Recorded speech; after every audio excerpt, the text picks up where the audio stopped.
I experienced the situation more right when tuition was going down. I mean, I think I had a GET program for about a year or two with my kids, and then that decision was made, and I actually pulled out of the GET program to go find a different state's 529 investment plan. Right. But I think my only follow-up question is tuition for the GET program still connected to the rate of inflation? Is that still the case?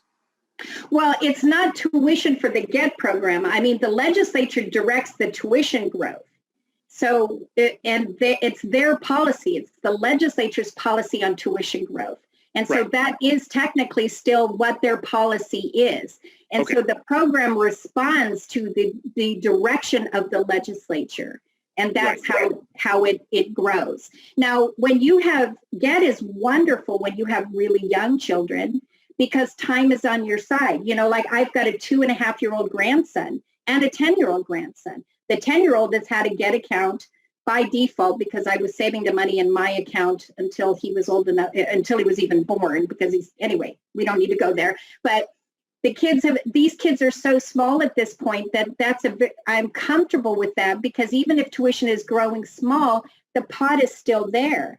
But my grandkids also have another set of grandparents and their parents and other people who are also doing something else, like Dream Ahead, saving in that. And so when my grandkids are ready for college, it's going to be a source of all these efforts. It doesn't have to just land on one person.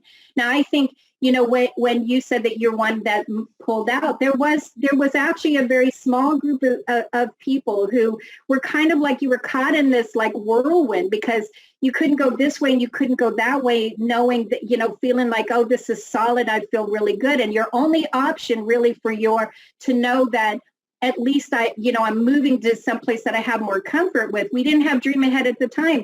You did the right thing.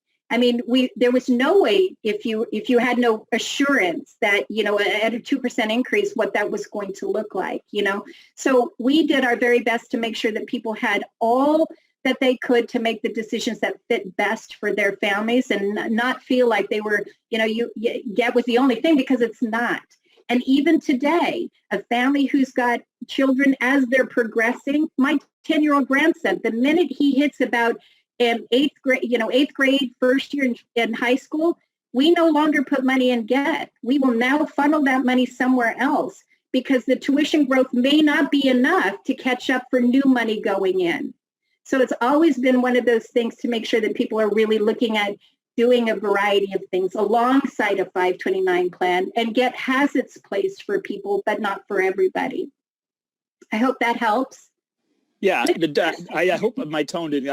I'm not hostile in any means. No, I didn't. I was trying to find out kind of, I was in that situation and had to go a different route, and I wanted to know, if that challenge of being tied to inflation is still there. And I get it, right? I mean, it's still guaranteed to go up, which is, nice. Whereas some of the other versions of 529, I mean, my kid's current account, when the market's down, it loses money. And so that is a concern. Obviously you can take investments that are more conservative with your investment account so that you don't feel that quite so badly, but it's still possible. So I get it. I get both sides. Yeah. I just wanted to know if that was still the case. Right now it is. And as far as, and every session is a up in the air. We never know what they're going to decide each session, So, yeah. Well, thank you for asking it. I really appreciate that.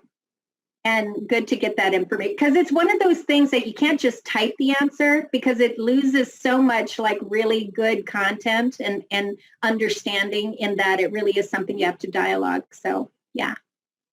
Thank you. I hope that helped other people too. One of the things I'm going to pass on to you that you can see right now, folks, is when we went virtual too, obviously when COVID started, but this will be an ongoing thing. We have a virtual learning center on our website that we call the WA529 Knowledge Cafe.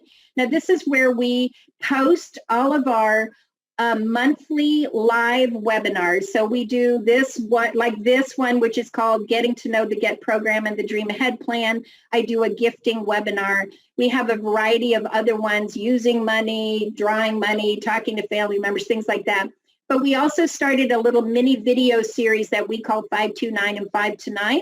So it's little pockets of 529 plan information in 5 to 9 minutes. So when you don't have time for a full hour-long webinar. You just kind of want to pop in and get a little knowledge on one little area of the topic. There's about 4 videos up right now, and we're, the plan is to build it, obviously. But yeah, and so I want to take a look at the question that popped in on the chat side. I have heard each state has different benefits. I have friends with Washington, Alaska. Is there a way to compare benefits of each state? Yes.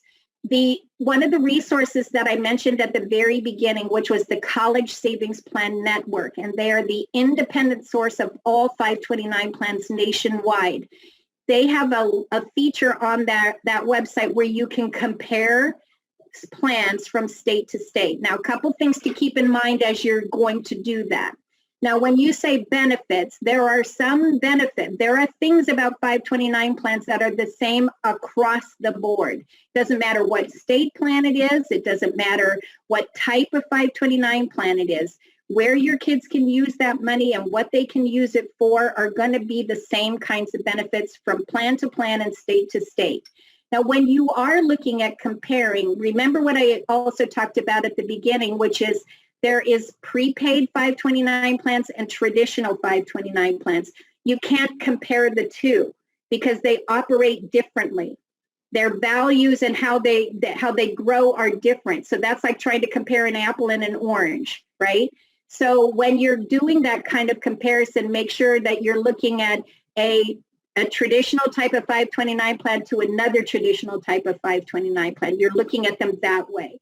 Now, the other thing you'll notice is that some of the things that you're going to see differences in is going to be fee structure, right? So some of the traditional 529 plans some states have fees for any service you require. If you want to change a name, you want to add a new bank account, you want to send a check to a school, they might charge you a fee for that. Others won't do that. There's typically all of the traditional 529 plans have an annual maintenance fee that you pay, and they will have investment fees that you pay. So those are going to be things that you look at, but I wanted to make sure that you knew kind of as you're looking at that page and planning to compare the kinds of things to look for as you're doing that.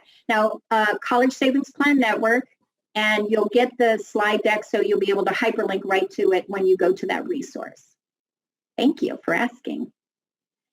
And Tracy, I didn't see any other questions, but I want to give you our contact information page too for all of you. If you're happening to take a snapshot of that, you can do that.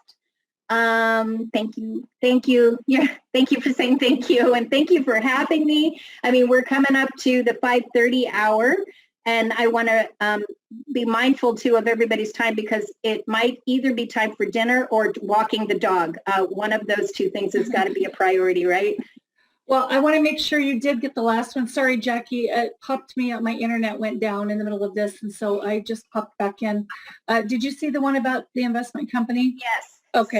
Yeah. So what investment company runs the Dream Headers are run by the state? It's not run by the state. So, I always have to remember this. It's Lockwood Investments, who's part of Sumday, SUMDAY. So when you go to the main WA529 page website and you click on the Dream Ahead option, you will be able to you'll see the link there to Sumday, who's the plan administrator, and then Lockwood is the investment manager. Yeah. So Jackie, can I just thank you so much for you taking the time to do this. Your presentations are always so full of information, and it seems like you never miss a beat.